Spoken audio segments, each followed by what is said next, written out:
ভুল সকলোৰে হয়, কিছুমানে জানে কিন্তু মানি নলয়। আৰু কোৱা হয় যে ভুল মানি ল'বলৈ কেতিয়াও দেৰি কৰিব নালাগে। মনত ৰাখিব, যাত্ৰা যিমানেই দীঘল হ'ব, ঘূৰি অহা সিমানেই কঠিন হ'ব। নমস্কাৰ, মই নৱকুমাৰ ডেকাই ইউনিক আছামৰ এটা সুন্দৰ ভিডিঅ'লৈকে পুনৰ স্বাগতম জনাইছোঁ। লগতে নৱবৰ্ষ 2025 চনৰ শুভেচ্ছা জনালোঁ। বন্ধুসকল, ভুল দুই প্ৰকাৰৰ। 1. যিয়ে আপোনাক এজন ভাল মানুহ বনাব। 2. যিয়ে আপোনাক আটাইতকৈ বেয়া মানুহ বনাব। মোৰ প্ৰশ্ন এতিয়া এইটো হ'ব যে আপুনি আপোনাৰ ভুলৰ পৰা শিকে নে নিশিকে? নিজৰ ভুলৰ পৰা নিশিকাটো আজিকালি যুৱচামৰ আটাইতকৈ ডাঙৰ ভুল।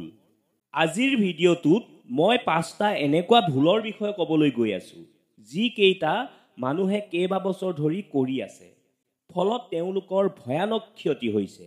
আজি নিজকে নিজে প্ৰতিজ্ঞা কৰক যে নতুন বছৰ 2025 চনত এই ভুলবোৰক শিপাৰে সৈতে উভালিম।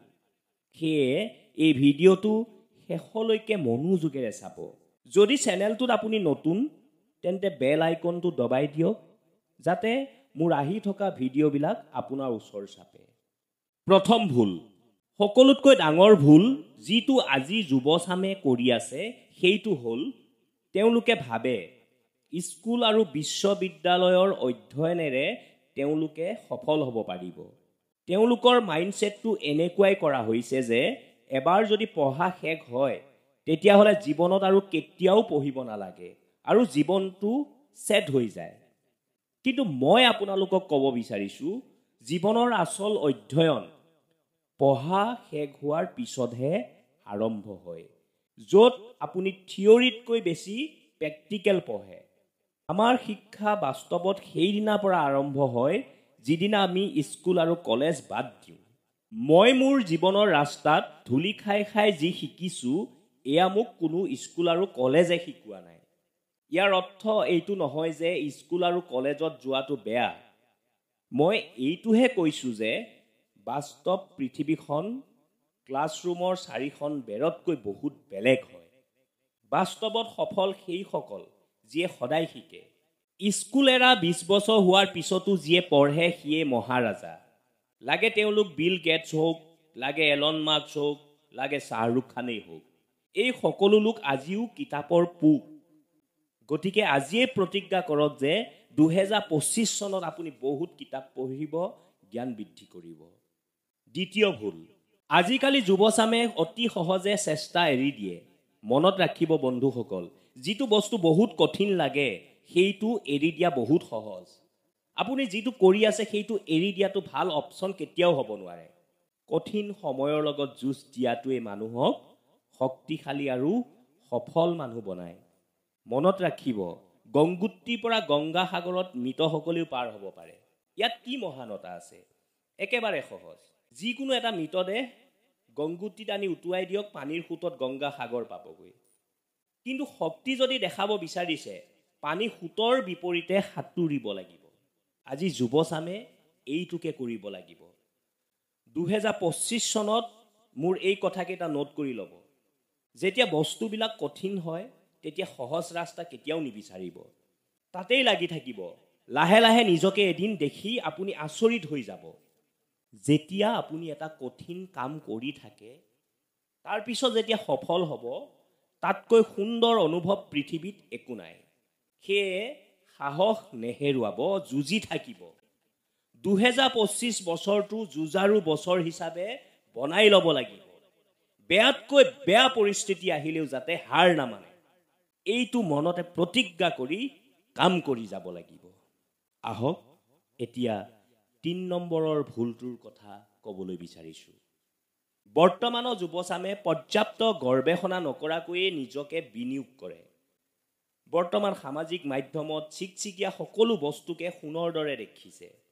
ছ'চিয়েল মিডিয়াত কাৰোবাক ধনী হোৱা দেখি চকু মুদি ইনভেষ্ট কৰাটো মূৰ্খামিৰ বাহিৰে একো নহয়। চাওক বন্ধুসকল, ছ'চিয়েল মিডিয়াত কিছুমান মানুহৰ কাহিনী পঢ়িবলৈ আৰু শুনিবলৈ পাব, যিয়ে cryptocurrency, share market, affiliate marketing নাইবা কিবা কামত কোটি টকা উপাৰ্জন কৰিছে। তাকে দেখি আপোনাৰো কৰিবলৈ মন যাব, পইচানো কাৰ বেয়া লাগে। কিন্তু এনেকুৱা কেতিয়াও নকৰিব। দেখাটো যিমান সহজ, কৰিবলৈ বহুত কঠিন। সেয়ে আপোনাৰ পইচা চকু মুদি ইফালে সিফালে নেপেলাব। যুৱ বন্ধুসকল, 2025 চনত ৰিচাৰ্জ নকৰাকৈ একো ইনভেষ্ট নকৰিব। চৰকাৰেতো ফাইনেন্সিয়েল ঠগৰামিবিলাক বন্ধ কৰিবলৈ কলাৰ টিউনকেই সলনি কৰি দিছে। সেয়ে এনেকুৱা কোনো ব্যক্তি পাল্লাত নপৰিব যিয়ে আপোনাক ৰাতিটোৰ ভিতৰতে সোণৰ কণীৰ পৰা হাঁহ দিব বিচাৰিব। মই সদায় কওঁ, যেতিয়াই কোনো ৰাৱণে সীতাক হৰণ কৰিব লগা হয়, তেতিয়া তাক লোভত সোণৰ হৰিণ দেখুৱায়, কিন্তু সোণৰ হৰিণ কেতিয়াও নাথাকে। যদি সঁচাকৈ ইনভেষ্টমেণ্টত মাহিৰ হ'ব বিচাৰিছে, তেন্তে সেই বিষয়টোৰ ওপৰত ভাল কিতাপ পঢ়ক, সময় লওক, নিজে শিকক, কৰক। দেখাক দেখি নহয়। ভুল নম্বৰ 4, সকলো লগতে সলনি কৰাৰ ভুল। আজিকালি যুৱচাম অশান্তি আৰু তৎক্ষণাত কৰিব বিচৰা বেমাৰত বেমাৰী। আজিকালি গছবিলাকেও 5 মাহতে ফল দিব ধৰিছে। এনেকুৱা সময়ত যুৱচামে বুজিব লাগিব যে সকলো বস্তুৱেই সময় লয়। উদাহৰণস্বৰূপে আমি আলু অৰ্জুনৰ কথা ক'ব পাৰোঁ। আজি পুষ্পাটো চিনেমাখনে 1500 কোটি উপাৰ্জন কৰিলে। আলু অৰ্জুনে 21 বছৰত যিমানবোৰ চিনেমা বনালে, সকলোবোৰ মিলিও ইয়াৰ সমান নহয়। আৰু এইবোৰ একে ৰাতি ভিতৰতে হোৱা নাই। আলু অৰ্জুনৰ আগৰ চিনেমাবোৰ হ'ল ইয়াৰ বীজ, আৰু আজি আলু অৰ্জুনে সগৌৰৱে ইয়াৰ ফল পাইছে। নতুন বছৰ অহাৰ লগে লগে যুৱচামে ভাবে, মই এবছৰত নিজকে সম্পূৰ্ণৰূপে পৰিৱৰ্তন কৰিম। ইয়াৰ ফলস্বৰূপে জানুৱাৰী 15 তাৰিখৰ ভিতৰলৈকে সকলো শক্তি শেষ কৰি পেলায়। যেতিয়া 15 দিনৰ পিছত সফলতা নাপায়, পুনৰ আগৰ জীৱনটোকে আঁকোৱালি লয়। এই ভুলটো নকৰিব। পৰিৱৰ্তন 15 দিনত নহয়। পৰিৱৰ্তন হৈছে এটা দীঘলীয়া যাত্ৰা, যিটো নিয়মীয়া আৰু নিয়মানুবৰ্তিতাত থাকে। মনত ৰাখিব, জীৱন পৰিৱৰ্তন কৰাটো বহুত বছৰৰ তপস্যা, কেইদিনমানৰ নহয়। 5 নম্বৰৰ ভুলটোৰ কথা মই ক'বলৈ বিচাৰিছোঁ। হয়তো বহুতেই এই ভুলটো কৰিছে। সেইটো হ'ল মা দেউতাৰ মূল্য নুবুজা। জাকিৰ খানে এটা গভীৰ কথা কৈছিল, আমাৰ মা দেউতাই কেতিয়াও আমাৰ সপোনৰ বিপৰীতে নাথাকে। তেওঁলোকে কেৱল আমাক দুখীয়া হোৱাটো নিবিচাৰে। শ্বাহৰুখ খানৰ ওচৰত আজি কি নাই, কিন্তু তেওঁৰ জীৱনত এটাই দুখ আছে, তেওঁ নিজৰ মাক দেউতাকৰ লগত বেছি সময় কটাব নাপালে। তেওঁ আজিও দিল্লীত মাকৰ কবৰলৈ যায়। কেতিয়াবা নিজৰ মাক দেউতাকক কাৰোবাৰ বেয়া লাগিব পাৰে, কিন্তু এটা কথা মনত ৰাখিব, গোটেই পৃথিৱীয়ে আপোনাক দলিয়াই দিলেও মা দেউতাই সদায় আঁকোৱালিয়েই ল'ব। এই ৰংচঙীয়া পৃথিৱীৰ চমকত পৰি মা দেউতাক কেতিয়াও নাপাহৰিব।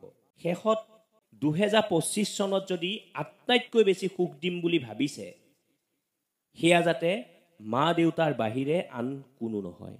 পুনৰ নতুন বৰ্ষৰ শুভেচ্ছা জনাই সকলোৰে মংগল কামনা কৰি আজিৰ ভিডিঅ'টো ইমানতে সামৰিছোঁ।